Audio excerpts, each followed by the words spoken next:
Շնորհակալություն քեզ, ով Աստված, մեր Տերը, որ քո տեսանելի լույսով ուրախացրիր մեզ ու բոլոր արարածներիդ,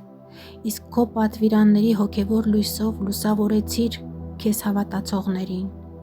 Մեզ էլ զորացրու, Տեր, որ կարողանանք քո պատվիրանները պահել այսօր և ամեն ժամանակ, որպեսզի լուսավորված մտքով միշտ քո կամքը կատարենք ու քո պատրաստած բարիքներին հասնենք բոլոր սրբերիդ հետ միասին, մեր Տիրոջ և Փրկչի